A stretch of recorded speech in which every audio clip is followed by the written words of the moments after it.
Live. Hello everyone. Happy Friday. Welcome to the second part of our panel series about DAOs. So today, the Blockchain Game Alliance is going to host a very exciting panel on DAOs and gaming, like what come next for gaming communities. Before that, I'm going to run a quick usual presentation of what is the Blockchain Game Alliance for those of you who are not familiar.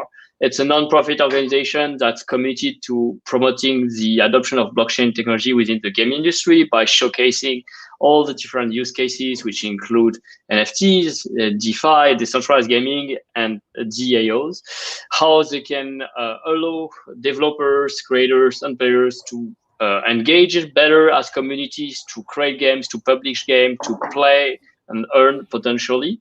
We also strong advocate for more diversity in the space, and we provide an open forum for individuals and companies to network, offering conversation tools for the chat, speaking opportunity, business opportunities as we introduce them one-to-one, research and reporting, working together to establishing new standards around NFTs and smart contracts, representing blockchain game companies, offering them visibility during the events, the demo days, and more, and advocating, of course, for blockchain within our industry.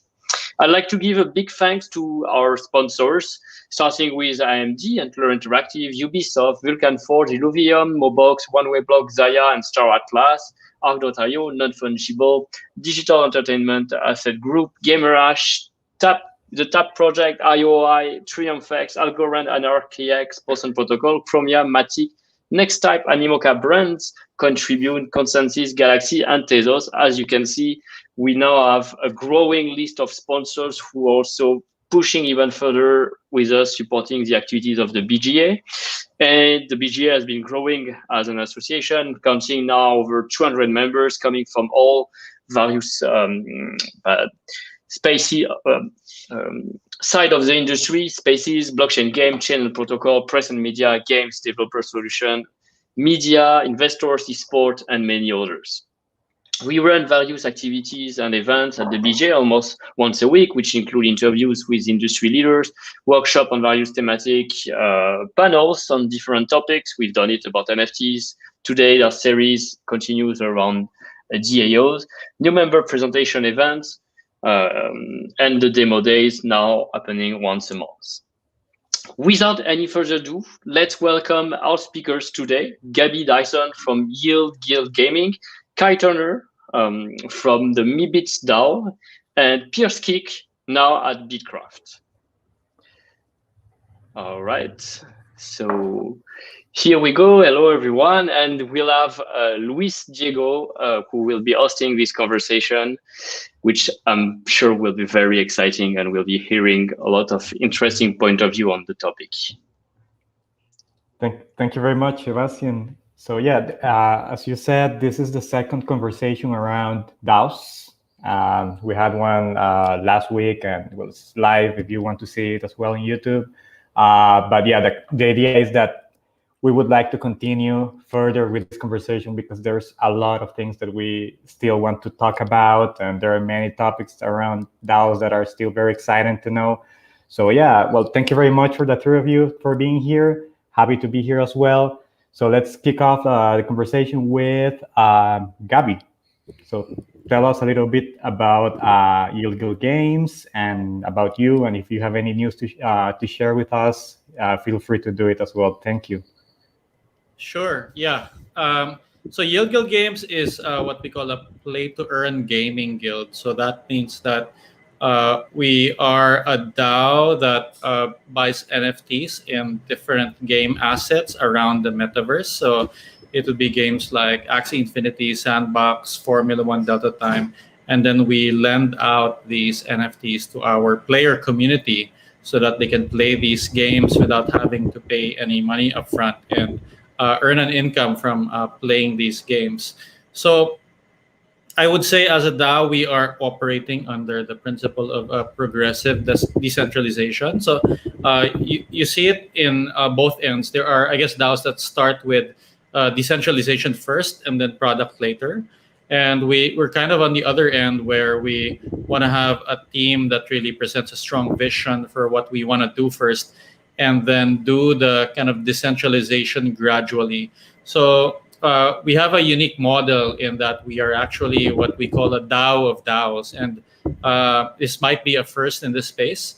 So each game that we have is actually organized into what we call a sub DAO, and the players that are active in each game are the ones that govern our assets and how we play each game.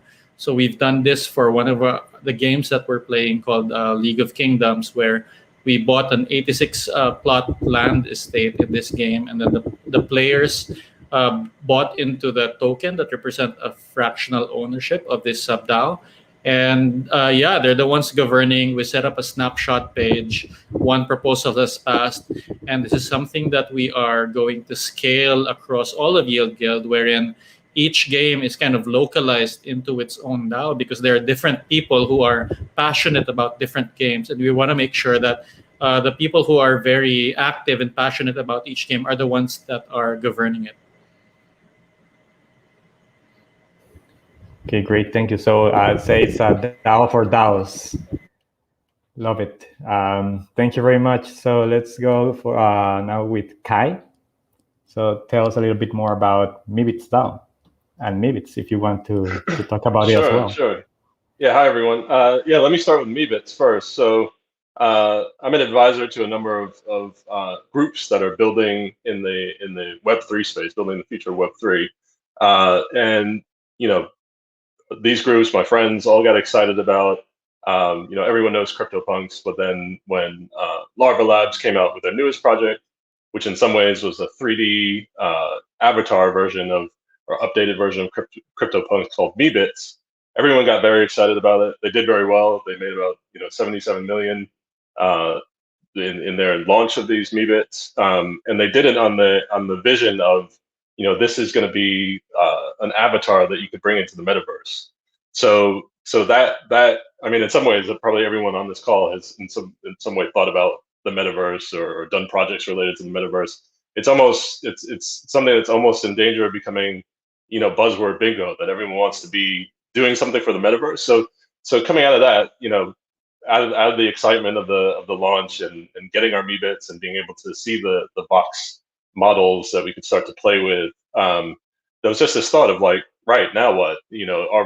What does it actually mean to build the metaverse? And that's this big, lofty ambition of like, we'll end up in this world of Ready Player One, but everyone's been saying that for a while now, and how do we get there? So we were kind of thinking about it, a bunch of us, and we just thought, why not build on the momentum now that everyone has invested in these avatars, has these avatars to play with, but nothing to do with them? How can we keep that momentum going? How can we create a kind of development fund to allow the folks, and there are folks that are already active on our Twitter and the beginnings of our Discord, just doing these experiments. Whether it's really the plumbing that needs to be done. So changing things like the Vox models into VRM files, or into different types of setting up the rigging on the models, and these sorts of things that have to be done before you can play with the Meebits. But how could we create a plan that would get us to something that starts to feel like these are the tools that could actually enable the metaverse 5 years from now, and not to do it in this pie in the sky loose sort of way. Like like I said, I'm working with people that are building the future of Web3. Like, we know how to deliver projects, and I've 25 years experience delivering digital products. So it's like we wanted to set up a structure that holds some sense of accountability, isn't just kind of throwing funds into a pot, isn't just you'll see Kickstarters that raise a lot of money, and then it's sort of like, well, it's up to the team to figure this out. But we have a team of advisors that can help teams figure out how to get from point A to point B. So we wanted to set up the DAO as a structure to enable folks to have that accountability, and to enable the community to fund these different projects in a way that they could see how they're making progress towards the goals that they want to vote on, that they want to see come to fruition. And the way that so it's very early. We're just publishing the structure and the charter as a series of blog posts this week, having announced earlier in the week, and there seems to be a groundswell enthusiasm, which is really great. But the way we're thinking about it is that we're trying to go for complete decentralization, have it be tokenized governance. So this is going to take some time because we've also, one of the advisors on our team is a lawyer or was trained as a lawyer. So we want to take the legal side of this very seriously and set things up properly. So we're talking with legal teams that have done this before, and we want it to be completely tokenized governance. But we also need to get that automation part right. So we're probably going to do something in the short term that's just getting the development and getting the community going, getting the Discord active, and doing these smaller projects. But to launch the DAO, we have this vision that we want to, very quickly. So within months, not many months, have the smart contracts launched and everything set up so that people can have this structure for tokenized governance. And we have a structure that we've started to outline in the posts. This idea that you'll have tokenized voting seats. So we have two types of tokens. One is going to be an NFT that gives it's kind of a representative government model or governance model where we're going to have a set number of seats. So say 200 seats, people who can vote, and then you're going to have a general delegate token. So delegate tokens can be staked into the voting seats. So not only do you have the 200 people that are hopefully going to be really involved in understanding, if there are RFPs or if there are proposals and really get involved in the governance of the project. But beyond that, if the general community wants to feel like they have a stake in it, like they have a say in it, they can follow, who's going to who has an agenda that they agree with, who do they want to. So it's almost like a representative government that you can say, right, I like what they've outlined here. I want them to have a larger share of vote in this upcoming, if there's a big, whether it's a big decision or whether it's something like a hack day. So it really gives everyone an opportunity to participate. So that's the general structure that we're working through, and we're thinking about how this can all be set up through smart contracts and through an infrastructure, so that just it's able to be automated. Okay, awesome. So yeah, it's kind of a compelling governance model. I guess that for gamers, but also for people who are into blockchain, crypto, NFTs, and well, I do think that the possibilities are endless here. My former boss has his social media profile as a Meebit right now. It's kind of the start to something new, I guess. So thank you very much, Kai, for telling us a little bit more about Meebits DAO as well. So Piers, so tell us a little bit more about you, about BITKRAFT Ventures, and about anything else you would like to share with everyone. Mm-hmm. So yeah, I mean, BitKraft was one of the earliest gaming VCs in the world. It was originally formed by a guy called Jens Hilgers, who founded the ESL in the late 90s and grew that into one of the biggest esports organizations in the world.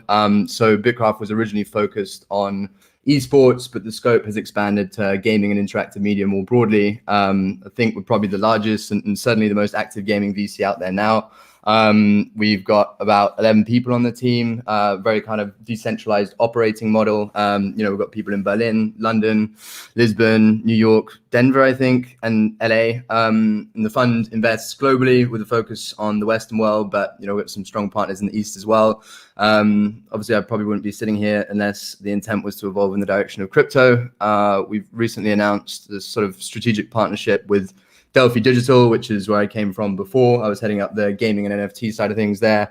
And we're kind of combining forces to focus on token-based investments, leveraging the sort of combined deep game expertise of BitKraft with the really strong crypto understanding and leading token econ capabilities of Delphi. So I'm super excited to be kind of heading up the crypto efforts as BitKraft moves into this space. I think there's a pretty strong signal to, prospective game devs and other people working or looking to work in this sector who, might have been curious about these technologies, but still sort of apprehensive. So yeah, I think things are definitely changing a lot faster than many realize, and lots of infrastructure is falling into place to facilitate the transition of games and sort of away from these more closed ecosystems into kind of open economies. Obviously, DAOs are the kind of key governance structure around a lot of this stuff. So super excited to be exploring this whole area as well.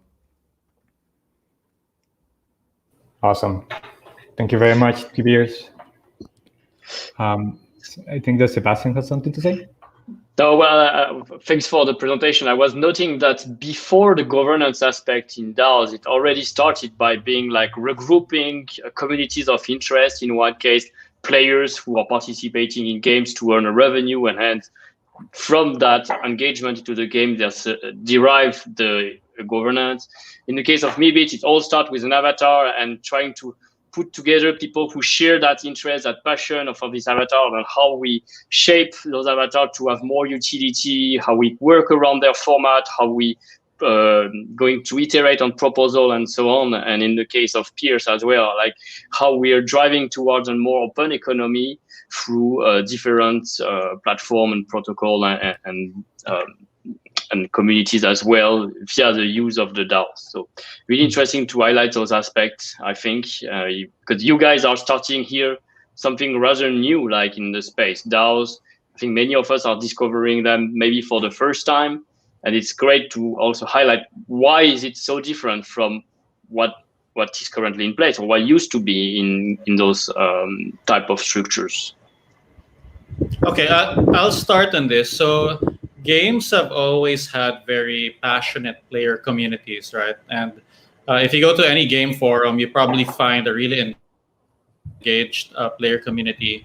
But these communities have never really been empowered, and especially not to a sense where they are financially empowered, or even from a governance perspective where they can really shape the direction of the game. So I'm really excited about giving more power to the players that basically make up a game community without which no game can thrive. And a lot of games are built with a model where they develop in secrecy for several years, and then maybe launch at beta. That's when they start engaging with community. And with the games that are being built on blockchain, it's adopting a very community first ethos, which I really love, wherein very early in development the communities are engaged.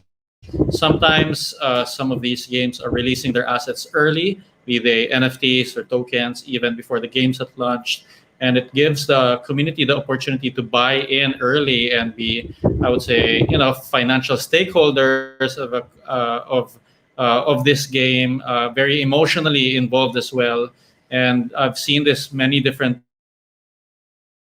times. Like I've been playing Axie for several years. I have several lands in Sandbox. I've shipped my own game in Battle Racers, and it's really like having a very engaged community that is also, I would say, empowered in terms of in the financial aspect, in the governance aspect, is just really powerful for any game. And this is something that I'd like to see develop just outside our niche right now to kind of more of the general game industry.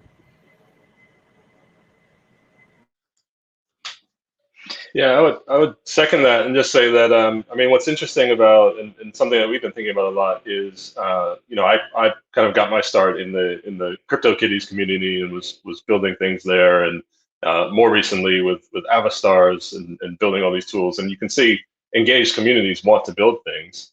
So we want to maintain, we want to build that, and we want to like throw fuel on the fire there.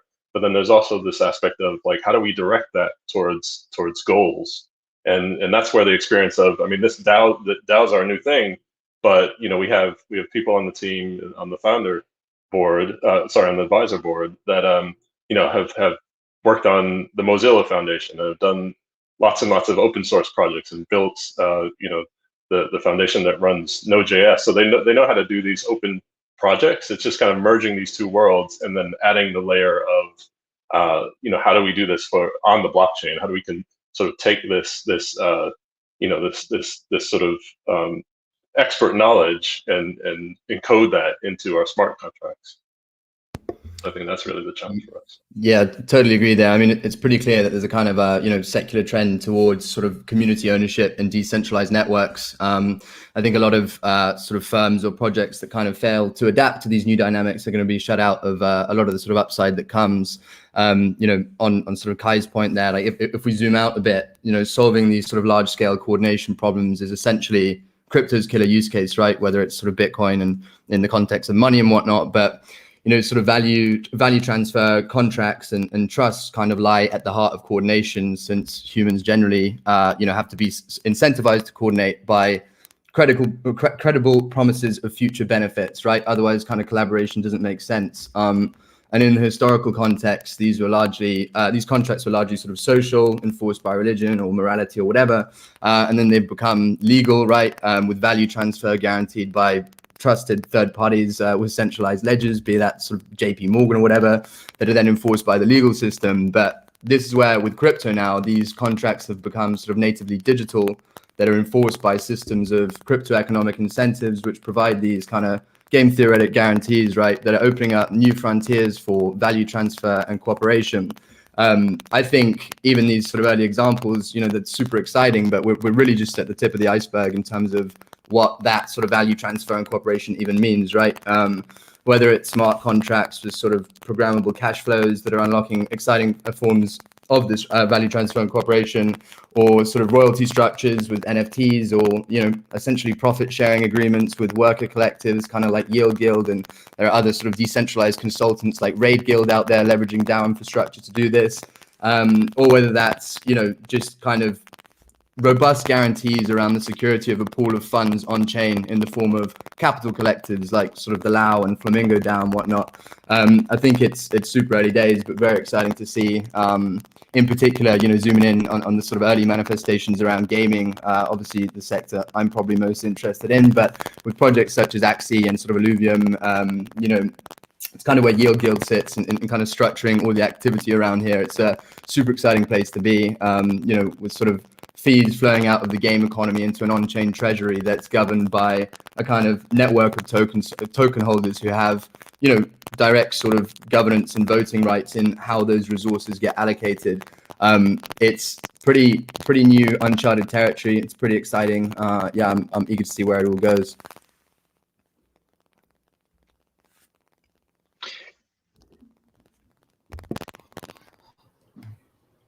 All right, very interesting. Luis, let's sorry, now he's back.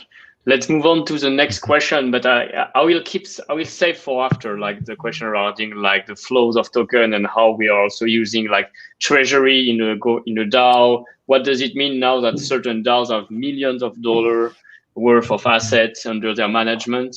We'll get there. Let's save that part for after. Yes, Awesome. yes. I also wanted to quickly add to everyone watching that if you do have questions, just feel free to add them in the chat, and we'll have a live Q&A soon after this conversation. Okay, great.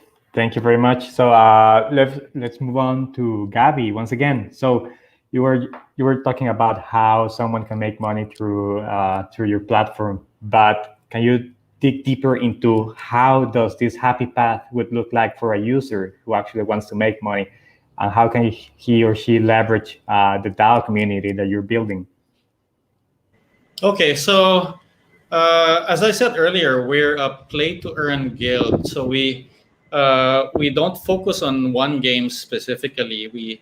We invest in assets in different games because we don't want our players to have to buy an NFT. Most of our players would not be able to afford the upfront cost of the NFTs.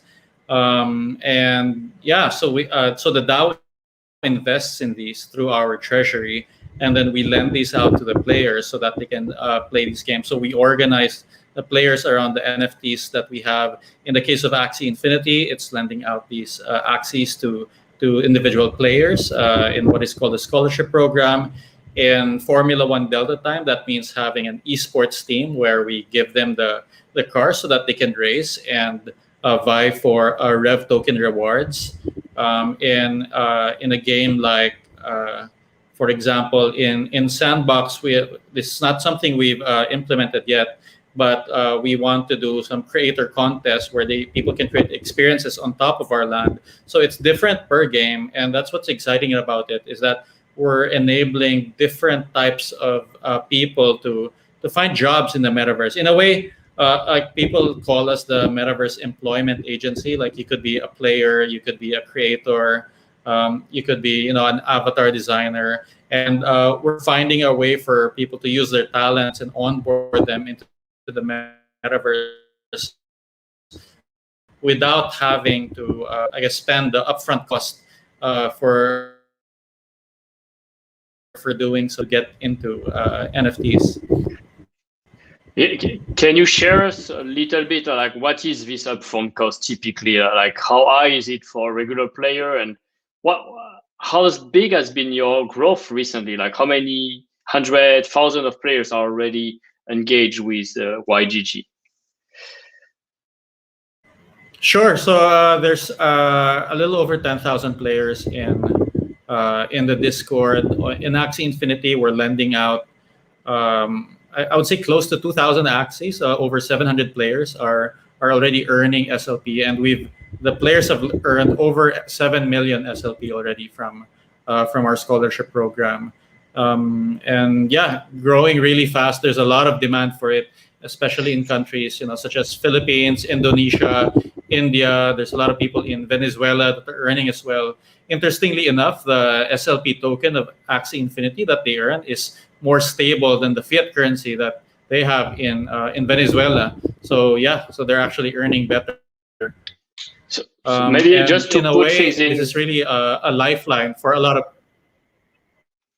No, sorry, but putting ahead. things in context, what is SLP, or what does 7 million of SLP, what does it represent maybe in fiat dollar value for the audience to actually understand the power of your DAO? Okay, so SLP is the Smooth Love Potion token that you earn in Axie Infinity by winning a game. It's worth 21 cents right now. So how much is 7 million SLP times 21 cents? It's like over $300,000. Yeah. And it's been divided roughly between 10,000 users. So they've been earning about... No, actually, around with 700 players, actually. Wow. So you're telling me like anyone who joined YGG as a guild of gaming has been earning roughly $1,000 if I do the math right? Already? Yeah, of course. Yeah. And, people have been able to pay back debt. There's been one Axie Infinity player who's been able to buy a house. So yeah, I mean, play to earn gaming is real, and especially for the people that need it the most. We've released a documentary just yesterday on people from the rural Philippines who've been able to earn money during the lockdown because of play to earn, and it's something that I'm very passionate about. And we want to see millions of people really onboarded to the metaverse via play to earn. It's very interesting. I think we'll find I've seen the documentary. We'll find the link and put it here in the comment for anyone to see it. Yeah. Do you see that model scale beyond countries like Indonesia, Vietnam, Philippines, and from $1,000 a player, it could become $10,000 or $100,000 per player at scale? Yeah, absolutely. We also do have kind of player investors as part of our DAO. It's a smaller population from the people who are doing play to earn or farming. But yeah, there are people who are kind of interested to co-invest with us. And I think across the different games that we have, we're seeing a lot of engagement in different game types like RPGs, kind of metaverse type virtual worlds. There's a lot of different types of games that people are interested in playing.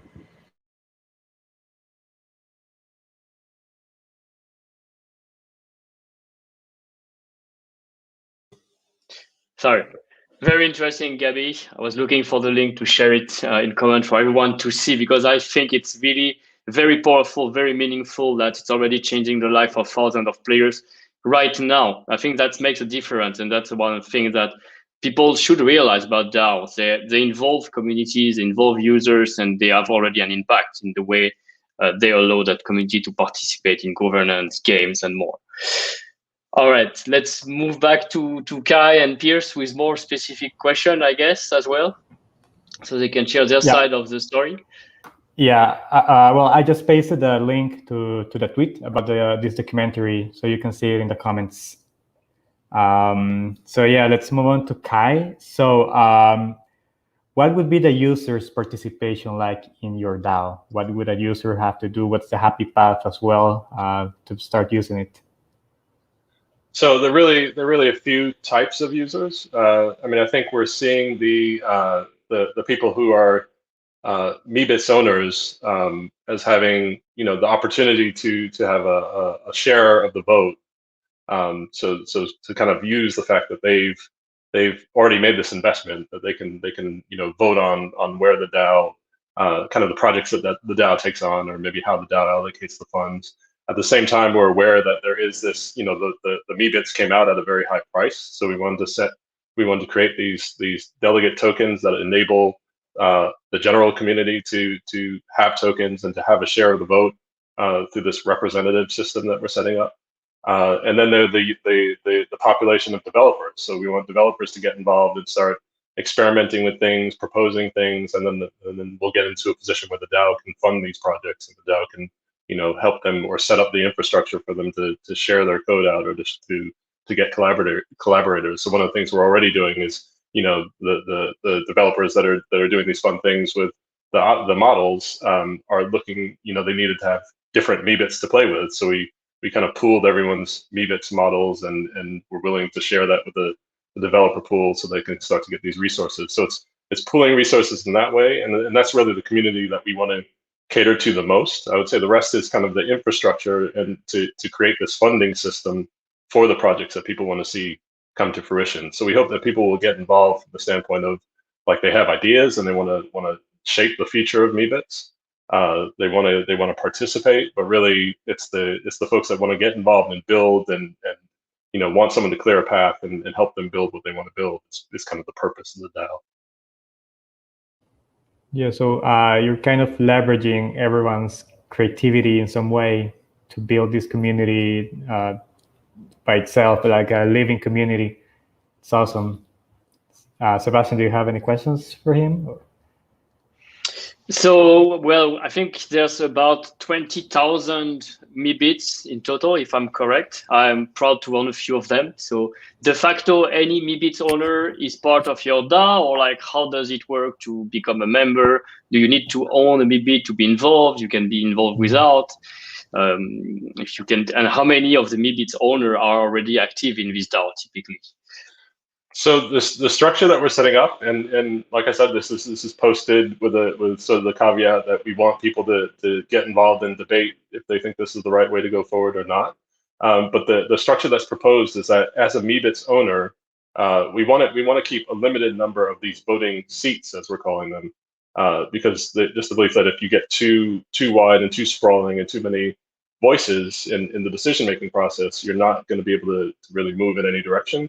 So the idea is that we'll have some process for people to join as a voting member, to have a voting seat, and as part of that, you can kind of we have backgrounds in game design as well, so there is we are thinking through this almost as like, how do you balance a game, in the sense that we're, as a Meebits owner who has a voting seat, you can then stake your Meebits to have a greater share. It kind of powers up your share of the vote.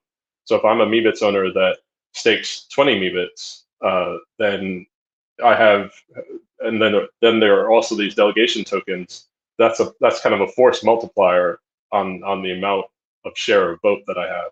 So I would have more, given an equal number of these delegate tokens, these ERC20 tokens, I would have more of a share of a vote than someone who's staked one Meebit. But the delegate tokens are a way in which, and the fact that that's open to everyone, is a way in which we hope to, again, have a sense of checks and balances. So we didn't want to set up a system where whales can come in and just say, well, I want to build, and no one else feels kind of empowered in the DAO. So we think through this delegate token, you could have 20 Meebits staked in the DAO, but have fewer delegate tokens, which means that you have a larger multiplier, but you have less force behind it, if you want to think of it that way. So we're kind of playing with those dynamics now to see, and running those numbers to see what seems fair, given how big we expect the DAO to be with this general population, with this kind of the voting seats, and how can we get that right so that everyone really feels like they they're empowered, or they can organize the community, and the community can be empowered around a certain goal without it being kind of overly directed by one influence or another. And then on top of that, we're also thinking about the sponsors, because we have to think about, is there sponsorship? What form does that take? That's something that's separate from the development fund, but we're thinking of an incentive for sponsors is that they have access to putting forward some of these RFPs and putting forward requests for what the projects that the DAO might take on, so the developers can vote on and decide to take on. So that could be a way in which sponsors could get involved without, we want to keep the integrity of all the funds that we collect for development are earmarked for development.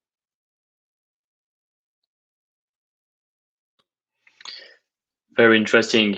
And one thing, like, I think we've started to see in the space is like how DAOs start shaping to be in the beginning can evolve over time as well through the governments and by the involvement of different community members that can steer them in one direction or another direction. So you might start with the Meebits, and you can maybe reach the greater goal where any sort of NFT assets or collection of avatars and collectible characters could actually be part and follow the same pattern with that.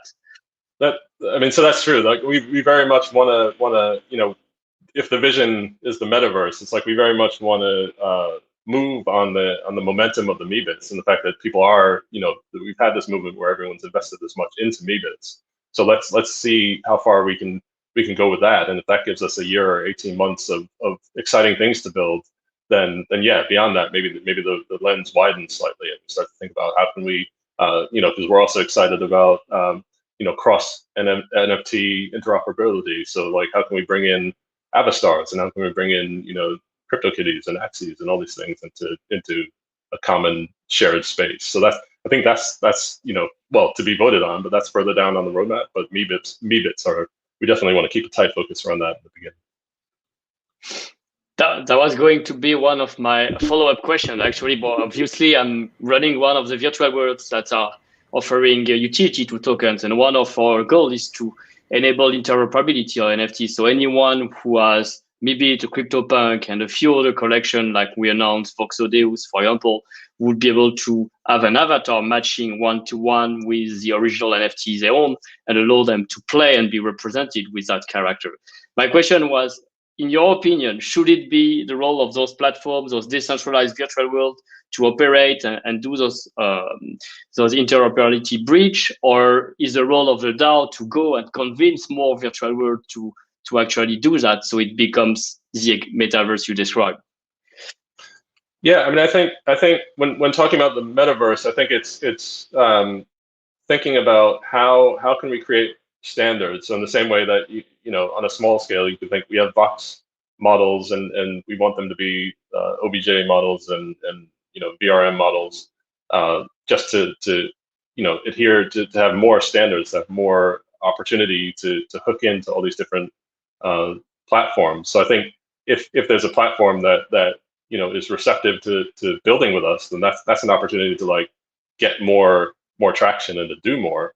But I think it would always be through the lens of like, what are we defining in terms of standards? What are we creating that's just kind of really open to the community? Or if it's a specific project that is responding to an RFP, it could be specific to a given platform. But I think generally the DAO wants to do things that are that people can take in lots of different directions, and that's how ultimately you get these standards for things working together. By the way, very quickly, what I love the most about what Kai is doing is that, number one, he's not a member of Larva Labs. Secondly, why did you ask permission from Larva Labs before doing this? Or did you just tell them, like, heads up, we're going to go ahead and do this?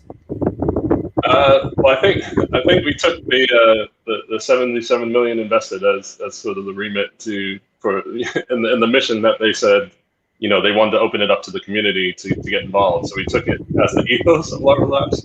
I should say we very much would like to get Larva Labs involved in some form if they want to be as a sponsor, because they're obviously the originator of this. But we did, we have friends who have talked to Larva Labs and the Larva Labs. So we didn't get a sense that this is something that they are doing. or that they wanted to do as in terms of like community grassroots level operation. Yeah, so that's the amazing thing about it, right? When we're living in the Web3 world, if you're really passionate about a project, like you just go ahead and spin up something that will advance the ecosystem around it, even if you're not a core developer or part of the team. And yeah, that is just pretty amazing. It is. Returning the question to you, actually, Gabby, like when you started YDG, did you ask permission to League of Kingdoms or to Axie Infinity? Like, hey guys, I want to do that and start to build those community of players on top of your game. Did you work closely with them, or was totally on your side that initiative? I would say that permission is a very strong word. We did tell them about what we were doing, and generally we like to have a very collaborative effort with the games we work with. Like as a long-time game developer myself, almost 2 decades in game development, like I do kind of know what the pain points are of being a game developer, how hard it is to get users for your game. So one of the ways that we help the games that we work with is, we're injecting a little bit of money in the ecosystem, but more importantly, we're bringing very engaged player community. We're bringing kind of more traction to these games, and it's just something I want to offer to the games that we work with. If you're working in something that is fun, that has a play to earn component, like I want to help you gain more players, and we have like tens of thousands of players who would really want to play these games and earn money. So we'll bring the players to you.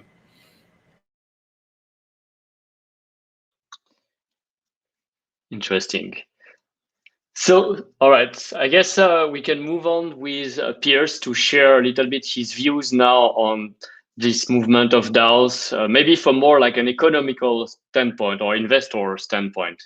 Like for you, what do they represent? Like, is it an opportunity as an investor? Is there any risk or challenge associated with them? The fact that they are evolving outside or on top of the existing games or platforms that are being developed? What's your opinion? Yeah. I mean, I think at a high level, I think from sort of the investment perspective, I think on the sort of capital collective side, Wait. Is it the problem of sound? Is it me only? Or? Probably the mic. No, you can hear me. Probably the mic. it's a very crackling sound, so I don't know if you can refresh browser. It's a robotic voice coming from the metaverse. Let me switch my mic. One sec. Okay. Yes, yeah. Maybe you can try refresh the browser. I just switched my mic. Oh, no. Oh, perfect. Yes. Yes. Welcome back on planet Earth. I switched to a different microphone. My Yeti has let me down.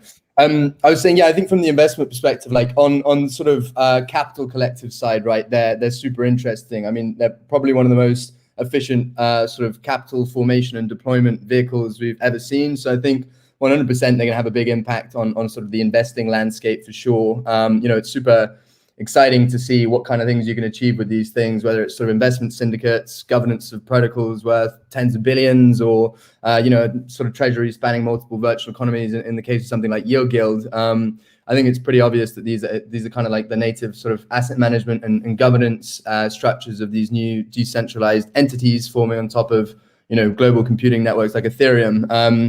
I think for me, like, there are definitely some sort of question marks around it still. I think we none of us would contest the fact that it's still got a long way to go from a infrastructure perspective, right? Things like cost of voting have already pushed out like actual on-chain voting. Obviously, we've got stuff like Snapshot for that now. Sort of voter apathy across the board. We still see shockingly low voter turnouts for a lot of the stuff. So we need to figure out how we might sort of overcome those types of things. I think having dug a reasonable amount into the sort of developer experience for DAOs, for a lot of more advanced use cases, it still requires a lot of sort of custom functionality. Developers seem to be looking for kind of more simple and more modular code bases for a lot of this stuff.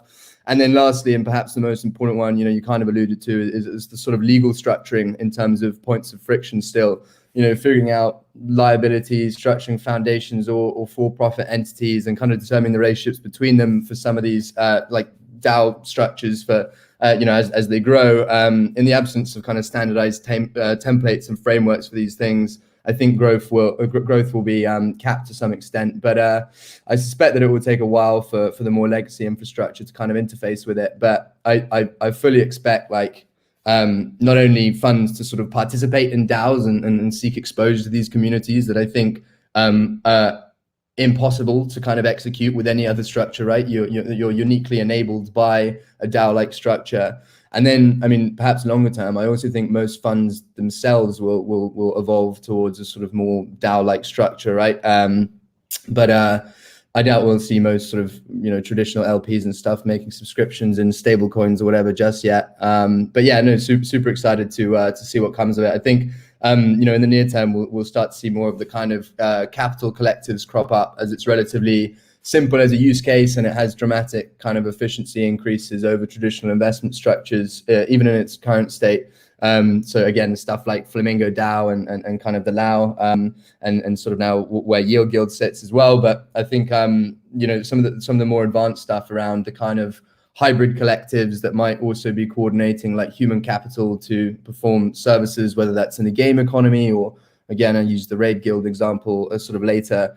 I think some of that stuff will take a little while longer to truly catch on at scale. I think in that, a lot of the stuff like sort of talent mobility and whatnot, it's very tied to ideas that were born out of kind of archaic corporate structures, right? You get a job and work your way up the corporate ladder, perhaps for decades before you find yourself in a position of real sort of leverage. But with DAOs now, you see people coming in as contributors and sort of rising to the top really quickly. So I think as thinking around that kind of evolves, we'll see some exciting stuff there. All right, it's a very good condensate, short, but we've been touching a lot of points here around. And maybe like if you couldn't, which one you think would be the most important, or the one that start to rise, or you already started to see rising among all those different use case and approaches of DAOs? I can't avoid saying Yield Guild I'm really excited about, to be totally honest. I think it's a wicked mission. I feel very strongly about it. I think the whole play to earn sector is obviously still very nascent, and it's wicked to see a sort of entity forming that helps structure some of these opportunities and help streamline all the stuff going on here. I genuinely think there's a really good chance of sort of catalyzing the emergence of this stuff at a much wider scale by doing this. And it's also one of those things that, a lot of the kind of nerdy stuff that goes on in crypto land, we talk about, you try and explain to, someone that doesn't live on the internet like us, and it goes over their head. But I explain Yield Guild to sort of any of my friends or whatever, and it kind of clicks instantly, and you see people get really excited about it. So I'm really, really convinced that, that's a super interesting angle of attack, especially because it lies obviously where I'm excited around sort of game economies and stuff. But, I kind of make this classification between your sort of three different types of DAOs almost. You have like your protocol DAOs for governing decentralized networks, sort of like MakerDAO. You have your capital collectives, again, the sort of the Lao Flamingo DAO. You have your pure worker collectives like Raid Guild. And then we're starting to see these sort of hybrid collectives that I think have, like Yield Guild again, that's doing both sort of human capital and financial capital. And it really like maximizes the leverage of the resources available to you. I think those are the really interesting sort of hybrid structures that are commanding more than just financial capital. So I'm really excited to see more sort of innovation and experimentation around that stuff as these things mature. Exciting. We're looking forward to see more YGGs in the world happen then, and see play to earn with DAOs really take off. As you said, it's something nascent, and in general, gaming and NFT, I think at the moment is still very the most promising space. We've seen art, we've seen collectible take off, but gaming is still to come soon.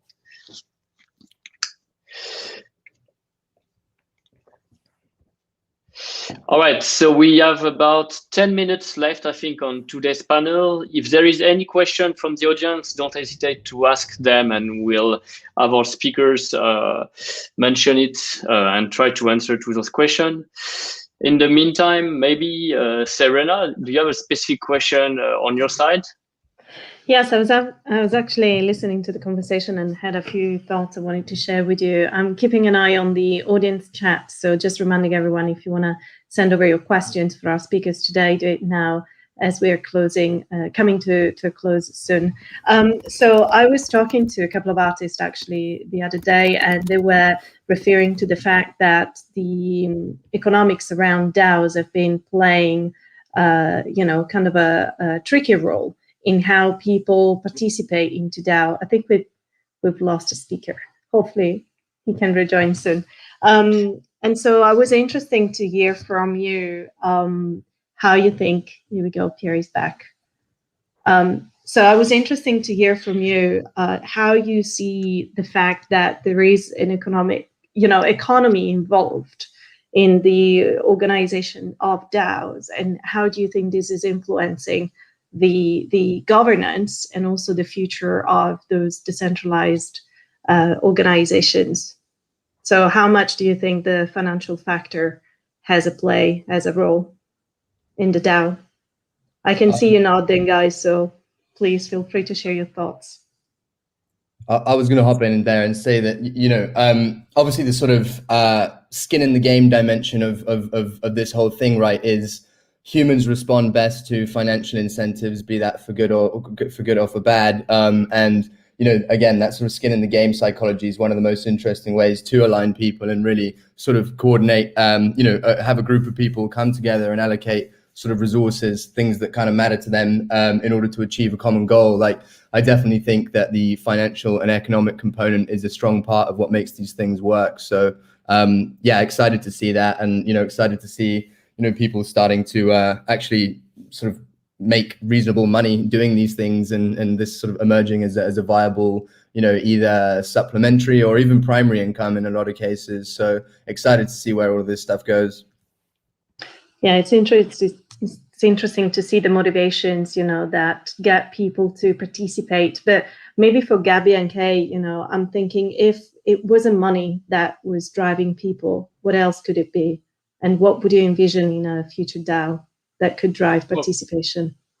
What's interesting is, just talking about the money side of it for a second, is in a way, what Piers was saying about skin in the game, we're kind of coming on after the fact, in that we're looking at the fact, and one of the reasons we thought, we can focus in on Meebits is because there is that 77 million that's been invested already, not part of anything that we're doing, but that's sort of, we believe because of that there's this need by the community to make sure that there is something to do with Meebits, that they have an onward value, and that I guess implicit in that is that over time, if we achieve great things with Meebits, then maybe those Meebits will go up in value. So that's sort of implicit to what we're doing. But I think what we're really hoping is going to drive the community is just the what we see in lots of communities, which is just as you build involvement, as you build the community, that people want to do these fun things, and we think there are so many different avenues to explore and so many different ways in which the developer community might want to take these, that all we really need to do is again sort of pave the way for that, set up the infrastructure. So if someone says, hey, I can do this and I have an idea, that it doesn't just sort of disappear into the ether, that we sort of say, okay, well, here's how you're going to get it done, and here's how we can help you get it done. And we think just enabling that will really create a kind of, hopefully, a groundswell of developers that want to get into this space. Mm-hmm. And Gabby, what do you think the motivations would be from your side, and what the challenges as well could be? Yeah, so for any DAO that I'm interested in, I think that the financial motivation has to be secondary. And even in a DAO such as ourselves, where people are doing play to earn, I think people are interested in doing something together. For us, it's kind of this vision of uplifting the lives of other people. There's a lot of helping other people in terms of maybe tournaments where people can earn prizes, helping onboard other people to games. So you don't want to attract people who are basically joining a DAO because they're buying a token at some price, and then they want to get a multiple of that. I think you don't want those short-term people. So you want people who are really buy into the vision of what you're doing. and really be able to stick it long term. And I think that's really important for any kind of DAO to succeed in the long term. Do you have any recommendation, like how do you separate the active engaged users? Do you require them, beside voting, to actually do some activities and level up or rank, or to prove their value to the community in a way and earn that capacity after, or any other recommendation? It's something we're actively thinking about. I think there are several levers where you can do it. Some of it may just be social signaling, where you can separate the people and show that they are valued because of their contributions, where, for example, they may have a role that is more prominent in the Discord, or they are kind of actively recognized by the leaders of the DAO. If your DAO has a token, definitely having some kind of token grant for your community leaders is very powerful, because it aligns incentives in a way that is more powerful than basically giving kind of a dollar payment could. But yeah, like from what we've seen, working in a DAO is very different from actually working in a company. Like, a lot of it is people show up because they want to be there. They're motivated. You have to align incentives so that people can keep motivated to do what they're doing in there, and they can pretty much step away, walk away anytime, and there's no kind of contract that is barring them from doing so. So it's a different kind of motivation than, for example, being at a job. Absolutely, it's kind of what I was touching upon earlier in terms of the different sort of older sort of corporate structures. And like, I think there's definitely a transition phase where people adjust to the kind of psychology and dynamics of these different kind of working structures and whatnot. But yeah, I'm excited, on the BitKraft side as well, to try and, hopefully step into the ring here and become more and more active in these DAOs, and hopefully evolve into an active governance participant in kind of the projects that we're actually backing. I think there's a big opportunity here to kind of act as hopefully a responsible steward of some of these protocols, right? I think something I've observed pretty early on in a few of these, game-related DAOs and whatnot, there was some stuff in the Illuvium Discord a while back, was that maybe oftentimes like there's not brilliant information out there for the sort of members to make super informed decisions or whatever. So I think I'd like to see sort of more other investors getting more publicly involved in governance and participating in these sort of DAO decisions, proposals and whatnot, and getting their thoughts out there and sharing them with the community as well.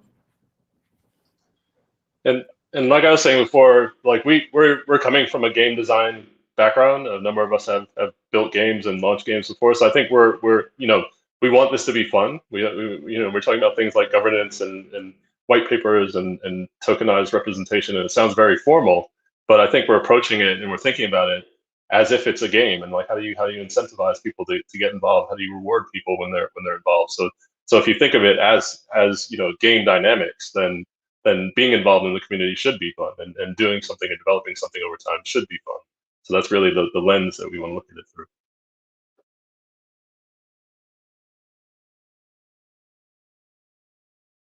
All of that sounds very promising. And I think about a year ago at the BGA, we were starting like, what are DAOs? And that back then it was very theoretical. Like, there was still not so many communities involved, so many players. So it's about a year seeing it evolve, seeing already the DAOs are actually effectively involved into games or with different communities of collectibles and NFTs. This definitely shines a light in the space, raise a lot of questions from our members, how they should approach. Should they start their own DAO? Should they wait someone from the community to start it? How do you incentivize a DAO to be born? And then is there, maybe as a way to conclude, do you see like DAOs start to influence as well the way that the games will be made, so that it's more symbiotic relation between the two?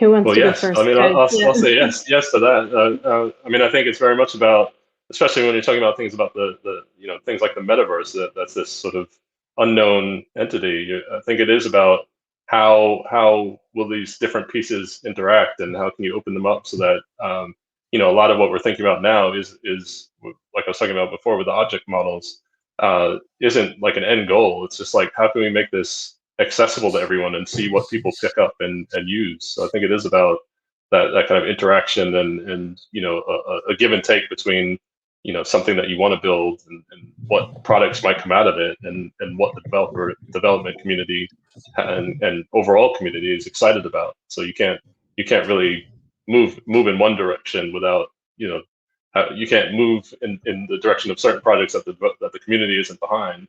And equally, we want to have the community get behind projects that are leading to this overarching vision for the DAO, which is why it's an organization.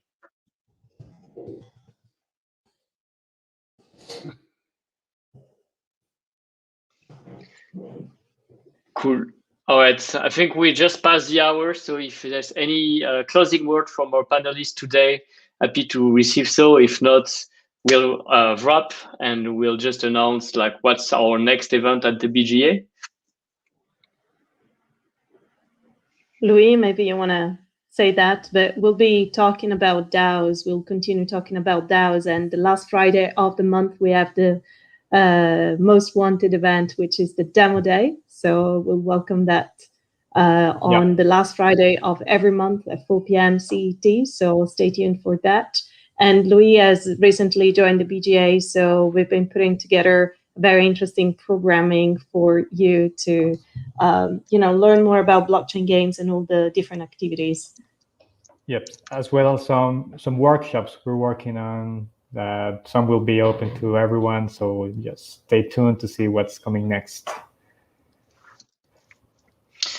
Perfect. Well, I wanted to give a big thanks to our three speakers today, Piers, Gabby, and Kai, for providing all those insights and your views in the space. It's been very informative, I think, and I hope like there will be a good takeaway from the audience to see what's the potential, the future for DAOs and gaming more specifically.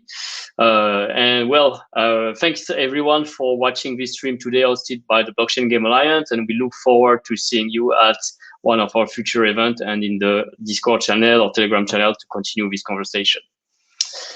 Have a good rest of the day, everyone, and a great weekend. Bye-bye. Thanks a lot, Sebastian. Bye-bye.